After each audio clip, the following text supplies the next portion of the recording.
Bible has been corrupted, Islam is false. The Bible has not been corrupted, Islam is false. We call this the Islamic Dilemma. Have you heard of this? I've heard it loosely. So let's go to places like Surah 447. The Quran says it's confirming our scriptures, what we have with us. Go to places like Surah 547. Tells the people of the gospel to judge by the gospel. Surah 568. O people of the book, you have nothing to stand on unless you observe the Torah, the gospel, and what has been revealed to you from your Lord. Here's the problem. The Quran is talking to us, and it says, judge by the gospel, judge by the Christian scriptures. But there's contradictions. Jesus is not crucified in the Quran, and he resurrects in the Bible. He's the Son of God. The Bible contradicts the Quran. The gospel contradicts the Quran. So if I'm judging by the gospel, I have to judge the Quran false. But if the Christian scriptures have been corrupted, then Islam is also false, because the Quran affirms the inspiration, preservation, and reliability and authority of our scriptures. Therefore, Islam is false.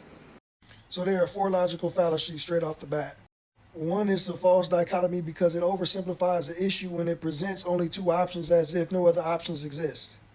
And the dichotomies are, if the Bible is true, then the Quran is false because it contradicts the Bible. Or if the Bible is false, then the Quran is still false because it affirms a corrupted book. 2 is a straw man argument because the Quran does not unconditionally affirm that the Bible has been 100% preserved. Instead, it says earlier revelations were true until people began altering, concealing, and misinterpreting the scriptures. 3, it's begging a question because it quietly assumes that the Bible that exists today is currently the standard of truth. And by taking that assumption for granted, the conclusion that the Quran is false is already baked inside of the premise. 4, this is loaded language. It loads the discussion with the claim that the Quran self-refutes. This is not a neutral observation, but a persuasive framing that assumes the conclusion before the evidence is even weighed. The Holy Quran accused the Jews of altering the scripture of God, and this fact is a matter of recorded history. John H. Hayes, professor of Old Testament at Candler School of Theology at Emory University, in his book, An Introduction to the Old Testament Study, observes, rabbinical references provide evidence that the pre-Masoretic scribes not only guarded and preserved the text, but at times went so far as to alter the text itself. Toy, in Judaism and Christianity, says also, manuscripts were copied and recopied by scribes who not only sometimes made errors in the letters of the words, but permitted themselves to introduce new material into the text. These alterations made by the scribes, called tikkun soferim, or emendations of the scribes, were not random or casual, but were calculated with a specific goal. Hayes also observes, many of the changes assumed seem to have the purpose of making the text more theologically acceptable by changing expressions which seem to lack proper reverence. Some examples. In Genesis 18:22 originally read, Yahweh still stood before Abraham, rather than Abraham still stood before Yahweh. 2 Samuel 21 read, to his gods, rather than to his tents. Ezekiel 8:17 read, my gods knows, rather than their tents. Job 32:3 read, they condemn God, rather they condemn Job. These emendations of the scribes were made to conceal the reality of God.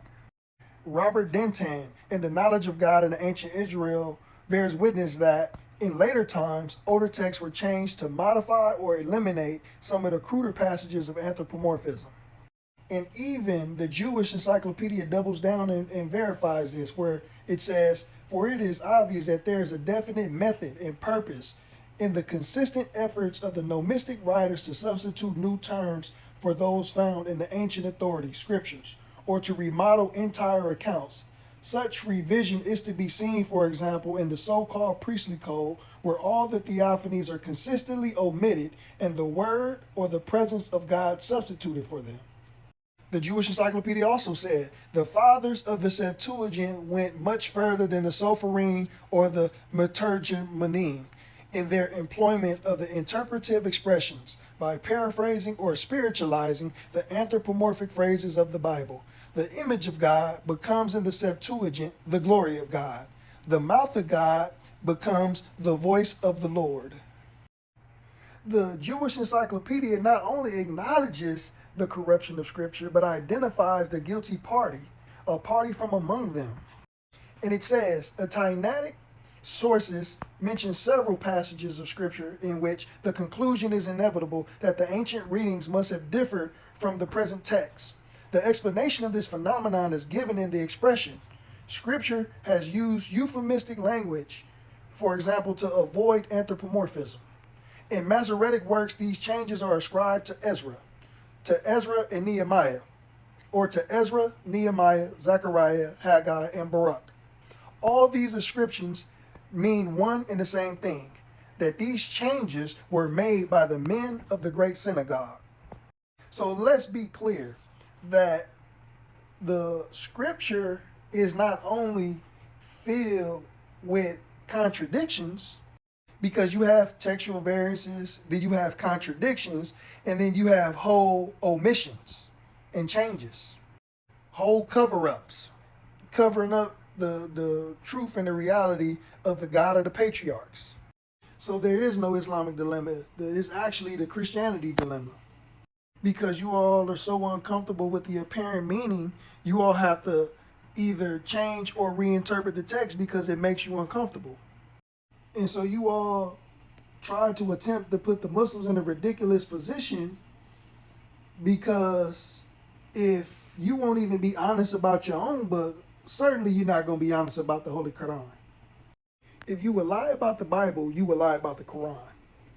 If you want to learn more about these Bible corruptions, you can go and support my brother Dr. Wesley Muhammad and go get you a copy of the Book of God, where he lays down all the groundwork and the foundation of this scholarship.